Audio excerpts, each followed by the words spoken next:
그러니까 약 20년 만에 몇 번의 갈아타기를 통해서 2억짜리 자산을 20억으로 불린 겁니다.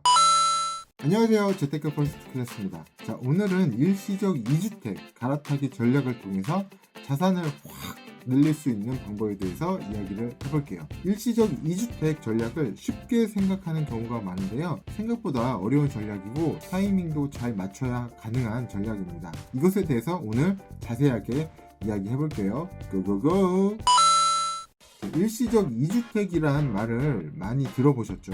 쉽게 말하면 기존 집을 팔고 새 집을 먼저 사고 일정 기간 내에 기존 집을 파는 구조입니다. 그런데 중요한 건 이걸 잘 활용하면 양도세를 한 푼도 안 내고 갈아타기가 가능하다는 거예요. 그리고 이 전략은 한 번 쓰고 끝나는 게 아니라 반복할 수 있습니다. 매번 세금 없이 더 좋은 집으로 옮기면서 자산을 계단식으로 쌓을 수 있는 그런 전략입니다. 돈이 없지만 비싼 집을 사고는 싶고, 그래서 선뜻 집을 사지 않고 돈을 모으는 사람들이 있어요. 돈을 아무리 모아도 절대 비싼 집 못 삽니다. 내가 돈을 모으는 속도보다 아파트 오르는 속도가 훨씬 더 가파르기 때문이거든요. 따라서 작은 집, 그리고 외곽의 집, 이런 곳부터 차근차근 전략을 세워서 상급지로 갈아타는 전략을 세워서 행동을 해야 합니다. 자, 그러면 어느 타이밍에 갈아타야 하는가가 궁금할 수 있는데요. 많은 사람들이 더 좋은 지역, 더 좋은 집, 더 넓은 집으로 갈아타기를 언제 행동할까요? 바로 상승장 때 시도를 합니다. 상승장 때는 내 친구, 내 지인이 더 좋은 집으로 이사 간다는 이야기도 많이 듣고요. 부동산으로 돈을 벌었다는 이야기도 듣고, 내가 살고 있는 집의 가격도 오르니까 돈을 벌었다라는 생각에 더 좋은 집에 살아보고 싶은 마음이 마구마구 듭니다. 그런데 이 전략은 틀렸어요. 갈아타기 전략은 상승장 때 하는 게 아니라 하락장 때 하는 겁니다. 상승장 때는 누구나 상급지로 가고 싶어 해요. 상승장이 지속되면 무리해서라도 사더라도 더 오를 것 같은 심리도 강해지기 때문이거든요. 수요가 당연히 증가합니다. 수요가 증가하면 어떻게 되나요? 가격이 오르죠. 그래서 상급지 집값이 하급지보다 빠르게 오릅니다. 그리고 상급지와 하급지의 가격 차이가 벌어지게 되죠. 같은 비율로 올랐다고 하더라도 상급지의 절대 금액이 훨씬 더 높기 때문에 가격 차이는 더 벌어지게 돼요. 예를 들면 10억짜리 아파트와 5억짜리 아파트가 각각 30%씩 올랐다고 해도 10억짜리는 13억이 되고 5억짜리는 6억 5천이 됩니다. 5억 차이가 6억 5천으로 벌어지게 되는 거죠.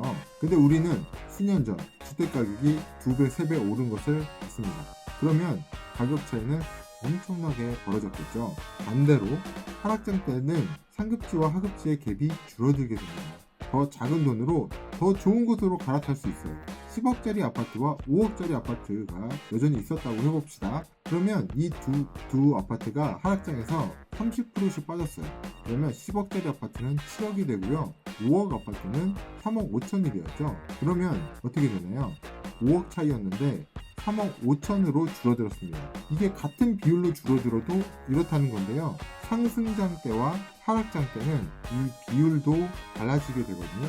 그래서 이 비율을 통해서 우리가 떨어질 때는 적게 떨어지는 집, 올라갈 때는 더 많이 오를 것 같은 그런 집을 선택을 하면 일시적 2주택만으로도 자산을 점프 할 수가 있는 겁니다.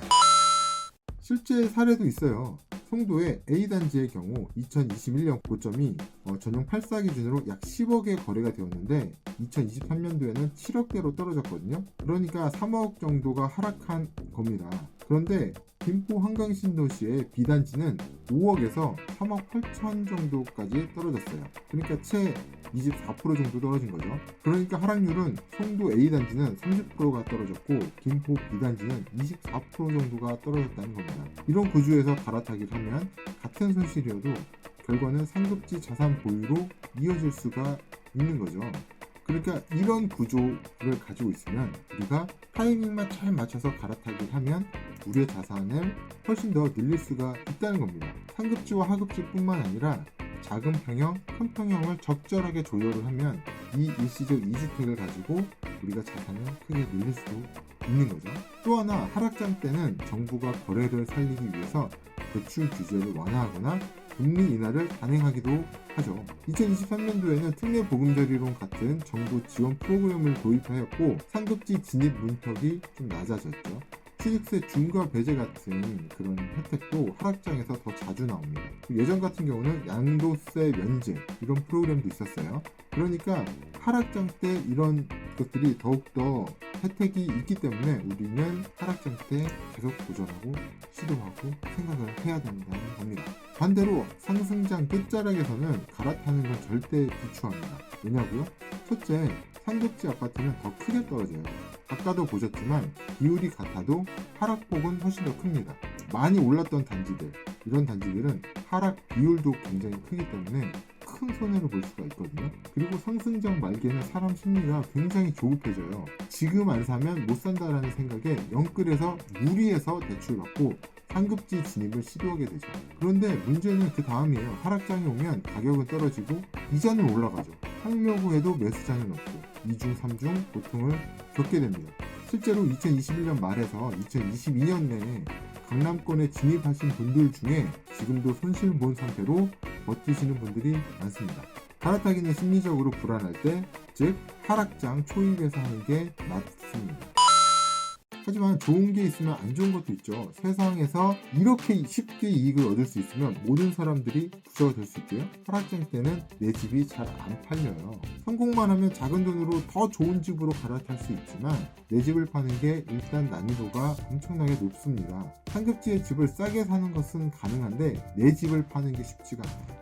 더욱이 내 집을 싸게 팔고 상급지의 집을 싸게 사도 사실 손해가 아니거든요. 어쩌보면 이익이에요. 그런데 내 집을 싸게 팔 수 있는 용기와 결단을 가진 사람은 별로 없을 겁니다. 상승장 때보다 상급지와의 갭이 작더라도 그 자금을 마련하는 게 보통 일이 아니거든요.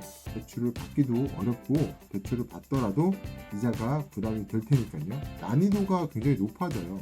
우리가 말로 들을 때는 그냥 쉬워 보이지만 난이도가 높다는 것은 내가 성공만 하면 이익을 볼 확률이 높다는 것이고 남들과 다른 선택을 해야 우리의 자산을 키울 수 있다는 겁니다. 그럼 실전 사례를 제가 설명을 드려볼게요.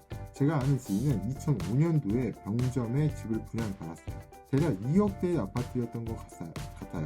이 집을 2008년도에 4억에 팔고 재개발이 돼서 신축이 될 아파트를 4억으로 갈아타게 됩니다. 그리고 이 집이 2009년도에 입주를 하게 되고 2016년 정도에 5억대에 팔았어요. 그러니까 2억대의 집을 4억에 팔고 2억 정도 벌고 4억 아파트를 산 다음에 이 아파트를 5억대에 팔았으니까 또 한 1억 얼마를 벌고 그리고 강남 아파트를 7억대에 매수를 하게 됩니다. 7억 4천, 7억 5천 정도에 매수를 하고 그 집에서 지금까지 살고 있는데요. 이 집은 지금 20억 전후가 되었거든요. 그러니까 약 20년 만에 몇 번의 갈아타기를 통해서 2억짜리 자산을 20억으로 불린 겁니다. 초반에 갈아타기를 통해서는 사실 큰 돈을 번 것처럼 보이지는 않았죠. 하지만 작은 동네에서 조금씩 상급지로 올라가면서 자산을 조금씩 키웠고 그렇게 시드머니를 불렸기 때문에 결국 강남으로 이동해서 자산을 크게 키울 수가 있었습니다. 이분이 만약에 처음부터 나는 무조건 강남으로 가겠다라고 했었으면 지금 강남에 집을 살 수 있었을까요? 저는 절대 불가능하다고 생각합니다.